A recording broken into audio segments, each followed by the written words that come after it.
Olá pessoal, sejam todos bem-vindos a mais essa videoaula de análise instrumental orgânica com o professor Eduardo.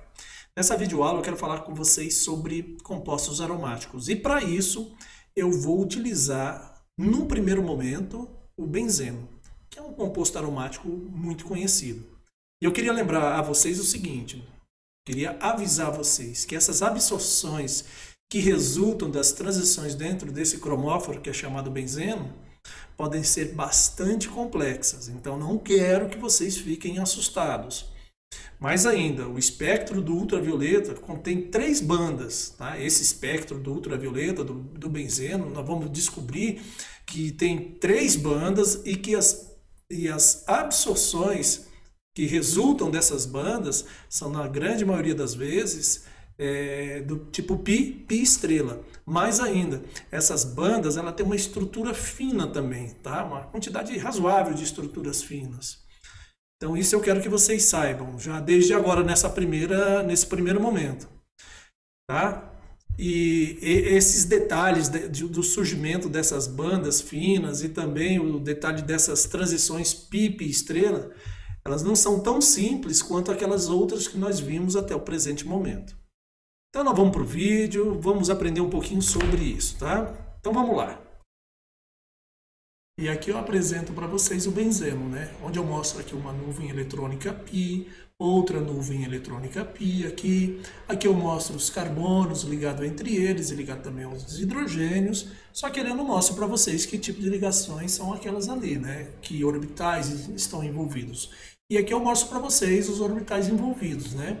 Então, essa é uma ligação sigma, em que está envolvido um orbital 1s com um orbital sp2 do carbono. Aqui também um orbital carbono sp2 com outro carbono sp2. Essa aqui é uma ligação sigma. E aqui em cima, ó, eu mostro o sistema π para vocês. Agora, uma coisa muito importante, né, é que esse sistema aromático do benzeno, existe um total de 6 orbitais no sistema π, que eu mostro aqui para vocês, ó. Que a gente vai representar assim, ó, Φ1, Φ2, Φ3, Φ4, Φ5 e Φ6.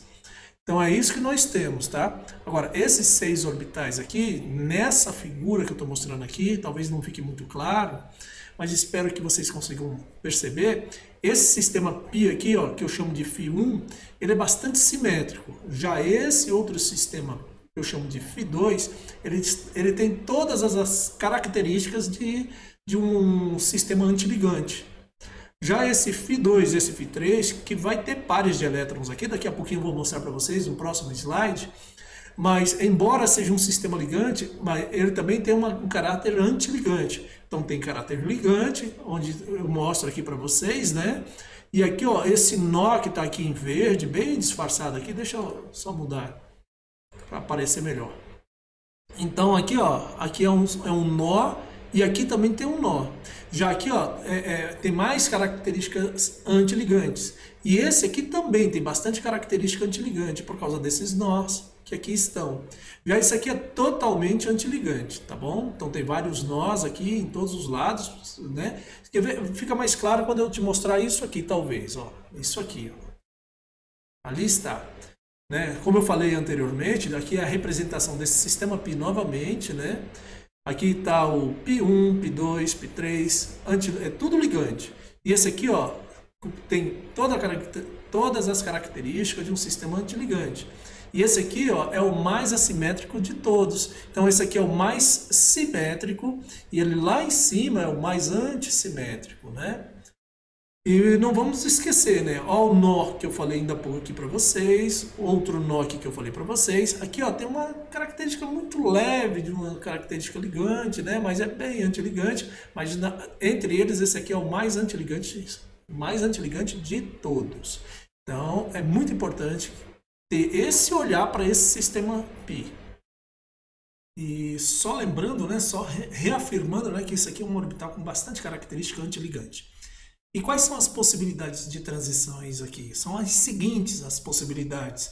Uma transição de π3 para π5 antiligante, uma transição π2 para π4 antiligante, que eu mostro aí com essas setinhas em verde.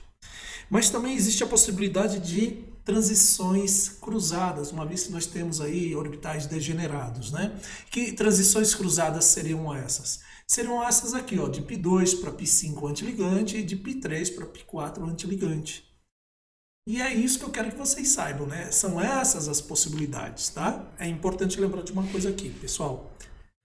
Quando nós vimos a matéria nas aulas 1, 2, 3, 4 até a aula 6, quando a gente não estava falando de aromáticos, a gente estava falando sempre de transições puras. Ou seja, a gente não falava de elétron interagindo com elétron, sabe? A gente não falava sobre isso. Então, neste caso aqui do benzeno, existem várias possibilidades de interações entre esses elétrons.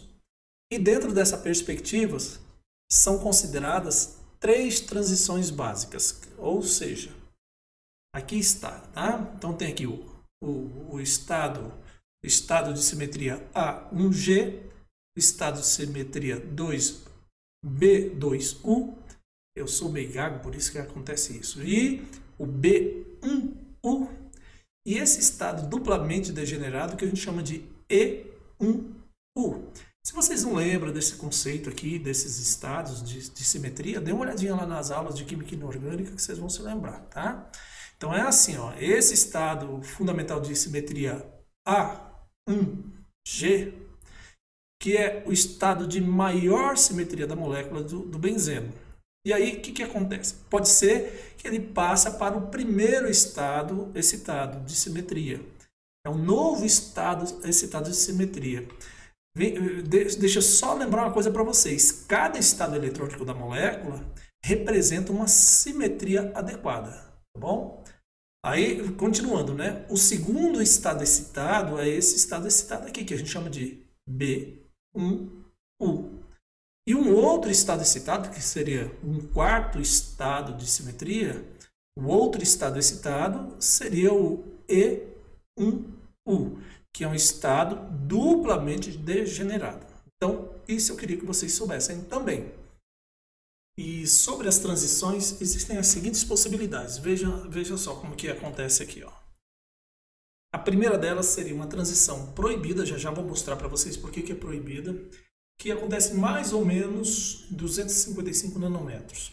Essa transição é chamada de transição secundária. Existe também essa possibilidade aqui, mais ou menos em 202 nanômetros, que também é uma transição proibida, que é a transição A1G para 2,1U. Essa primeira aqui é uma transição A1G para 2B2U. Essa transição aqui é classificada como uma banda primária, uma transição primária, tá? Uma banda primária, enquanto que isso aqui é uma banda secundária, que nós já vamos ver ali no espectro que eu vou mostrar para vocês.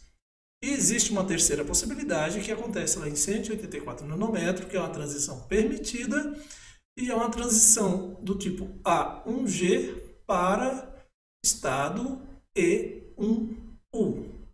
Essa aqui também é classificada como uma banda primária, tá? Muito bem, deixa eu mostrar para vocês como que seria o espectro. Então, o espectro tem mais ou menos essa característica que vocês estão vendo aqui. Em mais ou menos aqui 184 nanômetros, né, que eu estou mostrando aqui, né, tem essa banda que corresponde a essa transição A1G E1U, que é uma transição que a gente classifica como banda E1, que acontece lá, como eu disse, em 184 nanômetros e tem um epsilon igual a 47.000. Isso significa que é uma transição permitida. Agora, dê uma olhada nessa banda aqui, ó, que acontece em 202 nanômetros aproximadamente, também chamada de banda K. Ela tem um epsilon de 7.400, né? É uma transição proibida. E outra coisa interessante é que existe essa interação, quer dizer, essa coisa muito fina aqui, nada mais é do que um indicativo das interações eletrônicas com os modos vibracionais da molécula.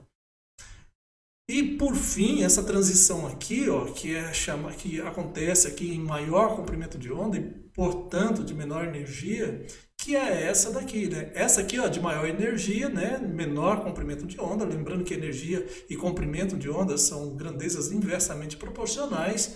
Então, aqui é de maior energia, aqui de menor energia. E essa forma assim pontiaguda, né, fina aqui, também é um indicativo das interações eletrônicas com modos vibracionais. Acontece o seguinte, uma coisa muito importante. Geralmente, se a gente fizer lá um espectro ultravioleta do benzeno, né, ultravioleta visível, a gente não vai enxergar isso aqui, porque a grande maioria dos equipamentos não chega a essa faixa de comprimento de onda. Teria que ser a ultravioleta no vácuo. Mas a gente tem que saber que acontece essa transição e que essa transição é a transição permitida. Outra coisa que eu preciso falar com vocês é o seguinte, bom, essa banda acontece lá em 256 nanômetros aproximadamente, que também é uma transição proibida. Outra coisa que eu queria mostrar para vocês é o seguinte, se a gente utilizar um solvente levemente polar, o que vai acontecer? Essa banda aqui vai acontecer, igual vocês estão vendo aqui vai sumir também essas ranhuras aqui, essa estrutura fina, e aqui, ó, também vai sumir essa estrutura fina e vai ficar uma banda, mais ou menos desse jeito assim, tá? Então são essas as características de um espectro ultravioleta do benzeno que eu queria que vocês soubessem, tá? Então, agora, o que acontece se a gente colocar um substituinte no benzeno? Vamos ver o que acontece com isso? Então vamos para o próximo slide que eu vou mostrar para vocês o que acontece quando a gente pega e coloca um substituinte com elétrons não ligantes. Que existe possibilidade, né, de que aconteça a interação desses elétrons e um par de elétrons com o núcleo do benzeno. Então vamos lá, vamos ver no próximo slide. E aqui estão alguns substituintes. O primeiro que eu quero mostrar para vocês são os substituintes com elétrons não ligantes. É o que eu estou mostrando aqui, né? Tem aqui o substituinte D e tem aqui um elétron não ligante. O que é importante aqui? É importante que vocês saibam o seguinte, que substituintes que têm esses elétrons não ligantes, que também são chamados de elétrons N, podem causar deslocamento nas bandas de absorção primária e secundária. É o que nós acabamos de ver, né? Uns 30, 40 segundos aí para trás. Por meio dessa ressonância também, que pode acontecer, deixa eu mostrar aqui para vocês, né? Essa ressonância aqui, que é o deslocamento desses elétrons N para o sistema π do anel aromático. E aí tem esses elétrons π que se deslocam, né? E formam a densidade de carga negativa aqui na posição orto, aqui também na posição para e novamente ali na posição orto, ó, tá? Muito bem, isso aqui pode ser representado também dessa forma aqui, ó, dessa forma bem geral, em que é mostrada aqui densidade de carga negativa nas posições orto e também na posição par, e densidade de carga positiva lá no substituinte. E os principais substituintes nesse tipo de observação que nós estamos fazendo aqui, né, nesse tipo de efeito no anel aromático, seriam as aminas primárias, aminas secundárias, as aminas terciárias e também as amidas, bem como esse grupo H e também o grupo alcóxido. Todos esses tipos de substituintes provocam deslocamento batocrômico, ou seja, aquele deslocamento lá para o lado do vermelho. E um efeito hipercrômico, que é aumento da banda. Tá? Agora, outra coisa muito importante que vocês têm que saber. Quanto mais disponíveis esses elétrons N estiverem para interagir lá com o sistema π do anel aromático, maiores serão os deslocamentos lá para o deslocamento lá para o vermelho, para o efeito batocrômico. Tá. Além disso, eu quero que você saiba de outra coisa. Deixa eu pegar aqui o próximo slide para vocês verem. E aqui está, novamente, aquilo que eu tinha mostrado para vocês com os elétrons N aqui. Até agora, tudo que nós falamos foi relativo às transições π estrela. Acontece que é o seguinte, ó, a presença desses elétrons N possibilita um outro tipo de transição, que é aquele tipo de transições que nós vimos em aulas anteriores, do tipo NP estrela.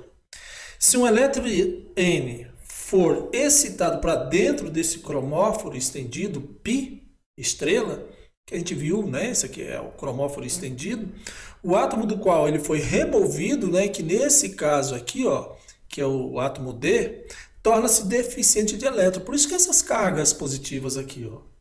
Enquanto que o sistema π do anel aromático, que também inclui esse átomo D, adquire um elétron extra. Isso causa uma separação de carga e é normalmente representado dessa forma como vocês estão vendo aí, tá? Muito bem. Contudo, ó, existe uma outra representação que é essa que eu estou mostrando agora para vocês, tá? O elétron extra no anel é, na verdade, um orbital pi estrela e seria bem representado por essas estruturas que aí estão, né? Isso aí representa bem. E tá vendo esse asterisco aqui, ó, esse asterisco aqui, esse asterisco aqui, esse asterisco aqui que vocês estão vendo aqui? Representa esse elétron excitado. Esse estado excitado aí que eu estou mostrando agora, ele tem um nome diferente. O nome dele é chamado assim, ó. Esse estado excitado, né? Evidentemente, ele é chamado de transferência de carga ou transferência de elétron. Que eu estou colocando aqui para vocês verem, né? Só lembrando que tem essas densidades de carga negativa aqui, a densidade de carga positiva aqui, e os possíveis substituintes são esses aqui, tá bem? É isso que eu quero que vocês vejam. E só lembrando que isso, né, esse tipo de substituintes, né, provoca um deslocamento batocrômico e um efeito hipercrômico. Então isso é importante que saibamos, tá bem? Só para vocês dar uma olhadinha, né, nesses sistemas que é capaz de fazer conjugação com o sistema pi do anel, né, provoca esses deslocamentos que eu estou mostrando aqui agora. Ó. Veja como que é, né? Tá vendo? Aqui estão os substituintes e aqui está aquele deslocamento primário, quer dizer, a banda primária, a banda secundária. Veja que sempre que você troca um substituinte aqui, ó, coloca um substituinte ao hidrogênio no anel aromático, sempre vai acontecer o efeito batocrômico. É só você comparar esses valores aqui para baixo, ó, de 210 para baixo, sempre é maior do que quando não está substituído. Isso aqui é o valor para hidrogênio, né? 203 e 254 nanômetros. Aí, sempre que você faz uma substituição, o que acontece? Ocorre o efeito batocrômico, como eu estava mostrando agora para vocês. Tá bem? Então, isso é interessante dar essa olhadinha aqui. Uma outra observação a ser feita aqui. Vamos fazer a comparação entre esses dois aqui, ó. Entre esses três, né? O benzeno com o fenol e o íon fenóxido. O que eu quero mostrar para vocês? Eu quero mostrar para vocês que essa banda primária e essa banda secundária depende do pH do meio. Então vamos ao exemplo. Se a gente substituir o hidrogênio por grupo OH, a banda primária se desloca de 203,5 para 210,5. E a banda secundária de 254 para 270. Muito bem, agora se tiver em meio suficientemente básico para capturar esse hidrogênio aqui, para esse hidrogênio ser doado, o que vai acontecer? De 203 vai para 235. E de 254, aqui na banda secundária, vai para 287. Por que é observado isso? Bom, a explicação é o seguinte. Esses íons fenóxido, no caso do íon fenóxido, há mais elétrons N, aqui, né, tem o maior número de elétrons N, 3 pares de elétrons N, enquanto aqui só tem 2, tá? Então tem mais elétrons N disponíveis para interagir com o sistema pi aromático do que quando comparado aqui com o fenol. É isso que acontece. Já no caso da anilina, né, aí inverte a situação. Dê uma olhadinha aqui, ó. De 203 para a anilina vai para 230. E aqui, ó, de 203, quando está no íon anilíneo, continua em 203, até diminuir um pouquinho. Já o secundário aqui, a banda secundária, de 254, anteriormente foi para 280. Mas se ficar na forma de um íon anilíneo, continua em 254. Compreenderam?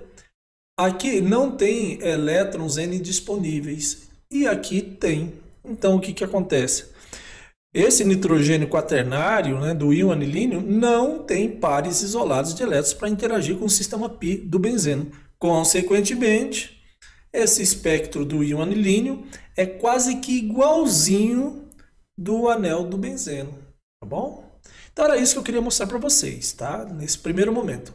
Agora, vamos ver o que acontece se os substituintes forem capazes de fazer conjugação com o sistema pi, mas não tem elétrons disponíveis, elétrons N, né? Vamos ver o caso específico. Substituintes capazes de fazer conjugação com o sistema pi, só isso. E aqui está o que eu quero mostrar para vocês. Primeira coisa que eu quero que vocês vejam, que aqui, ó, esse substituinte contém elétrons π. Mais ainda, esses elétrons π vai interagir com o anel benzênico. E aqui eu posso desenhar algumas formas de ressonância para esse anel. O primeiro deles, né, esse par de elétrons da ligação π se deslocando para o oxigênio, enquanto que esse par de elétrons dessa outra ligação π que está lá no anel aromático se desloca para esse carbono sp2 aqui da carbonila. E aí fica desse jeito aqui, ó, gerando aqui uma carga positiva. Mas essa carga positiva se desloca ao longo do anel, da seguinte maneira, ao deslocamento desses elétrons para cá, ó. Tá vendo? Ou ainda, ele pode se deslocar daqui pelo deslocamento desse par de elétrons π para cá, para a esquerda aqui, tá? Então aí vai gerar essa outra forma de ressonância. Então essas aqui são diferentes formas de ressonância. E qual que é a grande novidade aqui? A grande novidade é o seguinte, que neste caso aqui, em comparação com outro caso que a gente estava vendo, gera cargas positivas no anel benzênico. Ou seja, deixa o anel benzênico mais pobre em elétron. E isso tem um nome aqui na espectroscopia do ultravioleta visível, né? Essa interação, a gente diz que produz uma polaridade inversa. Por que é polaridade inversa? Porque aqui, ó, o anel ficou rico em elétron. Aqui o anel ficou pobre em elétron. Então vamos ver a consequência disso, né? Vamos ver. E aqui está. Antes de continuar, deixa eu falar uma coisa muito importante para vocês. Já nós vamos analisar o que eu coloquei aqui, tá? Vamos lembrar aqui, substituintes que são eles mesmos, como esse caso aqui, tá? Os cromóforos contêm, em geral, os elétrons π, tá? Isso vocês têm que guardar. Assim como no caso dos elétrons N, que a gente estava vendo anteriormente, uma interação de elétrons do anel benzênico com elétrons π do substituinte pode produzir uma nova banda de transferência de elétrons. Mais ainda, às vezes, nem sempre, mas às vezes, essa nova banda pode ser tão intensa que encobre a banda secundária do sistema aromático. Então, dito isso, vamos analisar essa tabelinha aqui, tá? Vamos ver. E aqui está a tabela, né? Essa tabela é a mesma tabela que a gente estava avaliando ainda há pouco, a gente estava analisando. Nesse caso aqui, eu quero avaliar com vocês o caso do ácido benzoico e do seu sal, né? Ou seja, o íon benzoato. Ou, se preferir, o ácido de Braunschweig-Lowry e a base conjugada do ácido, tá? Dê uma olhada aqui, ó. Compara esse aqui, ó, 203, que seria o benzeno puro, tá? Só benzeno, 203,5. Quando tem esse substituinte aqui, ou seja, transforma o benzeno em ácido benzoico, tem um deslocamento batocrômico para 230. Uma intensidade bastante significativa em relação aos demais, ó, tá? Inclusive em relação ao benzeno. Tá? Já, isso no caso da banda primária. No caso da banda secundária, também tem um deslocamento de 254 para 273. Então, isso também é visto. E aqui, ó, o epsilon, né, a intensidade que corresponde à intensidade, vai de 204, né, para 970. Já no caso da base conjugada do ácido benzoico, o que acontece? Também tem um aumento no comprimento de onda, deslocamento batocrômico em relação ao benzeno, vai para 224, mas é menor. E aqui, ó, a intensidade também é menor. E aqui ó, também tem um deslocamento, mas o deslocamento também é menor. E aqui também a intensidade também aumenta em relação ao benzeno, aumenta. Só que não aumenta tanto quanto no caso do ácido de Braunschweig-Lowry em comparação com a base de Braunschweig-Lowry, tá? Então, o que a gente tem que esperar de tudo isso, né? A gente tem que esperar o seguinte, como está sendo mostrado aqui, tanto no caso do fenol com íon fenóxido, tá? E aqui no caso do ácido benzoico com benzoato, o que a gente tem que esperar quando tiver carga negativa? A gente vai esperar que a transferência de elétrons seja menos provável do que quando o grupo funcional está na sua forma de um ácido, né, conjugado dessa base. Então era isso que eu queria mostrar para vocês sobre esses substituintes capazes de fazer conjugação π. Muito bem. E os efeitos de doação de elétrons e de retirada de elétron? Como é que fica isso? Vamos dar uma olhadinha nisso? Então vamos. E aqui está, né? Lembrando que isso aqui é o anel aromático não substituído, que tem lá a banda primária em 203,5 nanômetros, a banda secundária em 254, com essas respectivas intensidades. Agora, o que acontece, né? Tem substituintes que podem doar elétrons para o anel, né? E tem substituinte que pode retirar elétrons do anel. Mas antes de falar sobre isso, eu quero que vocês lembrem que qualquer substituinte, dá uma olhada aqui, ó, tá? Qualquer substituinte, seja ele aquele que libera elétrons para o anel ou aqueles que retiram elétrons do anel, qualquer que seja ele, não importa a sua influência na distribuição de elétrons, né? O que vai acontecer? Todos eles sempre vão provocar um deslocamento batocrômico na banda primária do benzeno, tá? Agora, grupos que retiram elétrons não causam, esses grupos aqui, ó, não causam essencialmente, né, nenhum efeito na posição da banda de absorção secundária. É o que vocês estão vendo aqui. A não ser, logicamente, que o grupo que retira elétrons seja também capaz de agir como um cromóforo. Aí é diferente. Foi o que nós vimos aqui, ó. Isso aqui é capaz de agir como um cromóforo? Sim. Então tem um deslocamento aqui na banda secundária, tá?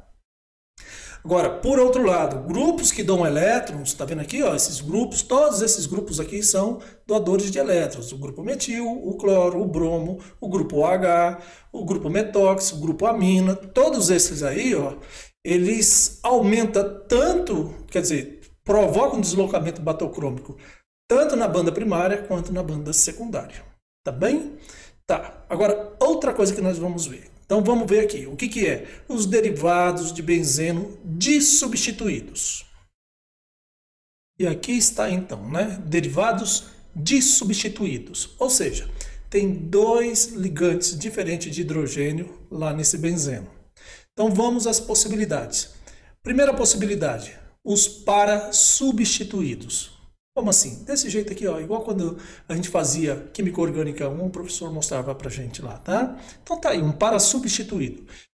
Existem duas consequências, quer dizer, dois casos que a gente tem que estudar aí. Vamos falar sobre isso, tá?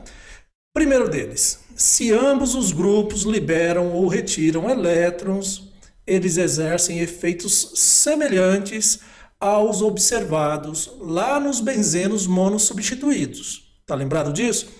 Dos benzenos monossubstituídos? Pois é, se ambos os grupos liberam ou ambos retiram elétrons, aí a gente vai olhar lá para os monossubstituídos, é como se fosse assim. Agora, e se esses dois grupos forem diferentes? Bom, se os grupos forem diferentes, o grupo com efeito mais forte determina a extensão do deslocamento da banda de absorção primária. Então é isso que vocês têm que saber. O que mais vocês têm que saber? Agora é o seguinte, se um dos grupos libera elétrons, entendeu? Um libera elétron e o outro retira elétron. Aí a magnitude do deslocamento, né? O quanto que vai ser esse deslocamento da banda primária é maior do que a soma dos deslocamentos devidos aos grupos individuais. Tá bom? Então, eu queria que vocês vissem isso, né? Agora, outra coisa que eu quero que vocês saibam é o seguinte, dá uma olhada nisso aqui, ó. Tá vendo isso aqui? Isso aqui é um grupo doador e um grupo eletroretirador. Vai existir umas formas de ressonância que vocês estão vendo aí, que eu estou mostrando. E a outra forma de ressonância vai ser essa, tá? Então, ó, o deslocamento é intensificado quando é observada essa possibilidade de interação e ressonância. Então era isso que eu queria que vocês soubessem, tá? Muito bem. Agora, o que eu quero mostrar para vocês? Eu quero mostrar o seguinte. Quer ver? Vamos lá. E aí está, ó. O que é isso aqui? De novo, um benzeno dissubstituído. Em que esse ligante aqui e esse ligante aqui, esses dois ligantes, não precisa necessariamente que eles sejam iguais. Pode ser que eles sejam iguais, mas pode ser que eles sejam diferentes, tá? Eu coloquei aqui erradamente, poderia ter colocado A e B e falar, enfim, isso também não é tão relevante assim não. O que é relevante é que eles não precisam serem iguais, necessariamente. Muito bem, que posição é essa em relação a essa aqui, professor? Posição orto. E essa aqui em relação a essa aqui, posição meta. Então é isso que nós vamos estudar. E se dois grupos, como vocês estão vendo aqui, ó, de um derivado de benzeno dissubstituído são orto ou meta, sabe o que vai acontecer? Muito bem, a magnitude do deslocamento, tanto para um quanto para outro, que vai ser observada, é aproximadamente igual à soma dos deslocamentos causados por grupos individuais. Olha só que maravilha, se eu tiver uma tabelinha de deslocamentos, eu consigo calcular, tá? Muito bem, o que acontece com isso, com esse tipo de observação? Não ocorre o tipo de interação de ressonância direta entre os grupos substituintes, como a gente tinha visto anteriormente, né? Nesse caso aí de substituição para. Qual a consequência disso? A consequência disso é o seguinte, a gente pode ter uma tabela como essa que eu estou mostrando aqui para vocês, né? E essa tabela é exclusiva para esse tipo de cromóforo, né? Que recebe o nome de benzoíla, né? É exclusivamente para o cromóforo de benzoíla e é uma tabela que foi criada empiricamente, né? São dados empíricos. E aí, para que serve essa tabela? Serve para isso aqui, ó. Quer ver uma coisa? Aqui está. Tá vendo isso aqui? Isso aqui é um derivado de benzoíla. Eu quero saber quanto que é a absorção aqui de a banda primária para essa substância aqui. Então vamos fazer o cálculo. Como é que a gente faz esse cálculo, né? A gente faz bem assim, ó. A gente vai fazer o seguinte. Isso aqui é um derivado de benzoíla. Então aqui está a benzoíla. Essa benzoíla aqui, ó, tem algum resíduo no anel? Ou tá vendo esse R aqui, ó? Tá vendo? Isso aqui é o quê? É um grupo alquila? Isso que está aqui é um grupo alquila? Ou isso que está aqui é um hidrogênio? Ou ainda, isso que está aqui é um grupo OH ou um oxigênio, alquila? Não, é um alquila. Então aqui, ó, o que a gente vai fazer? É isso aqui, ó. O cromóforo original vai ter uma banda lá em 246 nanômetros. O que a gente está fazendo? A gente está fazendo um cálculo empírico de onde vai ser a banda primária, né? Tá, aí tem substituintes nesse anel? Tem. Que tipo de substituintes, professor? Então vamos ver aqui, ó. Tá vendo aqui, ó, esse grupo alquila aqui do anel, tá vendo aqui, ó? Tá vendo esse grupo aqui, ó? Em relação a isso aqui, ó, tá em posição orto, meta ou para? Tá em posição orto, então você vai contar 3 nanômetros. E esse BR aqui tá em que posição? Bom, esse BR tá na posição meta, então você vai contar 2 nanômetros aqui. Aí quando você soma tudo isso, vai dar 251 nanômetros. Entenderam para que serve essa tabela aqui? Para você estimar onde vai estar a banda, uma banda, né, fazendo um cálculo empírico. Aí você vai lá e vê em que comprimento de onda que aconteceu a banda, deu lá o lambda máximo, né, digamos assim, em 253 nanômetros. Quer mais um exemplo? Aqui está, ó, ali. Que cromóforo é esse? Aqui, ó, benzoíla, tá bom? Vocês vão olhar para isso aqui. Benzoíla. Quem é que está ali na posição R? Esse R aqui, ó, tá vendo? Tem aqui a carbonila, ligada a essa carbonila tem esse R. Quem é esse R? O grupo OH. Então, qual é o comprimento de onda do lambda máximo para esse cromóforo original? 230 nanômetros. Aí tem aqueles grupos OHs ali, né? O grupo OH em posição orto e meta, o que acontece? Vai somar 7 nanômetros a 230 nanômetros para você fazer o cálculo empírico. Só que tem 2 grupos OHs em posição meta. Então, por isso que aqui vai ser multiplicado por 2. E o que mais tem aqui? Bom, agora nós vamos lá naquela posição para, o grupo OH em posição para. Quanto que vale? 25 nanômetros. E aí, o que vai acontecer? Soma-se tudo isso aqui, deu 269. Quanto que foi observado experimentalmente? 270 nanômetros. Então, essa é a parte que eu queria que vocês soubessem sobre esses derivados de benzeno dissubstituído em posição para, em posições orto e meta, tá bom? Muito bem, pessoal. Eu espero que vocês tenham gostado da aula, né? Se vocês quiserem um bom livro para estudar, eu recomendo a vocês o Pavia. Essas tabelas que eu mostrei aí nesse vídeo foram todas retiradas lá do Pavia, né? Introdução à Espectroscopia, a 4ª edição, tá? Tem também o SCUG, o livro de Princípios de Análise Instrumental, e também tem o SCUG, Fundamentos de Química Analítica. Mas sem dúvida nenhuma, tá? O livro que melhor está discutindo esse assunto que eu discuti nessa aula é o livro do Pavia. Era isso. Então, um abraço a todos e até o próximo vídeo.